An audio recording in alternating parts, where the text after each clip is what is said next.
Muchos recuerdan la guerra de Vietnam, pero en realidad el conflicto más largo en la historia de Estados Unidos ha sido el conflicto en Afganistán.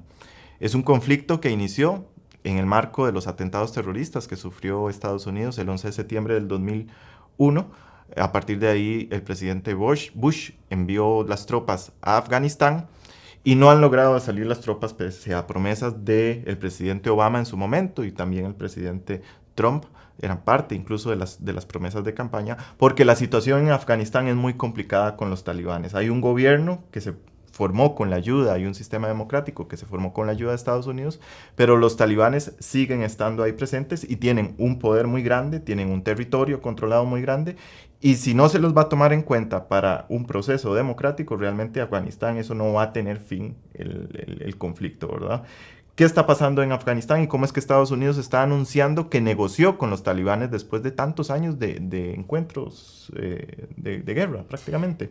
Sí, efectivamente, digamos, el hecho de que se haya negociado un acuerdo de paz que está previsto para firmarse mañana sábado en Qatar, indica pues que Estados Unidos, pese a su poderío militar, no ha podido imponer la solución, ¿verdad?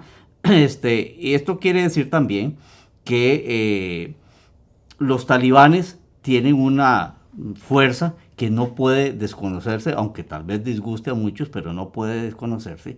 Y el problema, hay varias cosas. Este acuerdo todavía provoca más interrogantes que respuestas. En primer lugar, porque todavía no conocemos los términos claros del acuerdo, aunque se presume que hay dos, digamos, elementos básicos, que uno es la retirada progresiva de las tropas de Estados Unidos, aproximadamente 12,000 soldados, y el compromiso de los talibanes de no permitir reimplantarse en el territorio afgano a grupos terroristas como Al-Qaeda y como el Estado Islámico. Aquí una primera pregunta es, bueno, pero ¿tendrán los talibanes capacidad de garantizar ese compromiso? La segunda pregunta es, ¿tendrán la voluntad para cumplir ese compromiso?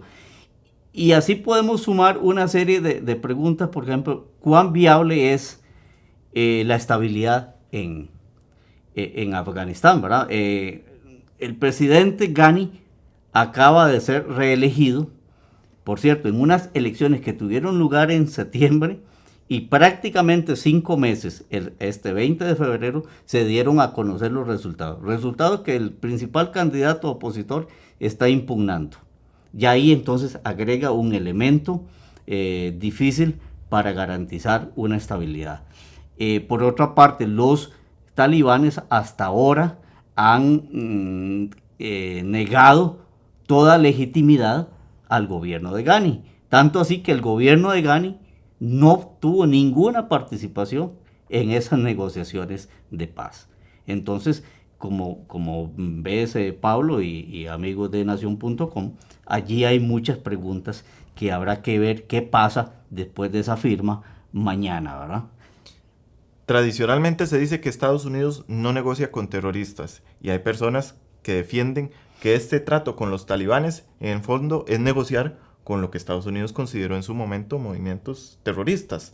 ¿Es esto una negociación con terroristas? Y si lo es, ¿igual Estados Unidos no tiene otra salida para el conflicto en Afganistán? Evidentemente es una negociación con un grupo terrorista que así se ha etiquetado y que además en su actuación, tanto cuando fue gobierno de 1996 hasta el 2001, cuando Estados Unidos lo derroca a los talibanes, digamos, su forma brutal de ejercer el gobierno no ejercía muchas dudas de que era terrorista, y sus acciones posteriores también. O sea, los talibanes han usado todo tipo de atentados, de formas de matar indiscriminadamente población civil o fuerzas extranjeras, particularmente estadounidenses. Entonces, evidentemente, aunque no se diga, es una negociación con un grupo terrorista.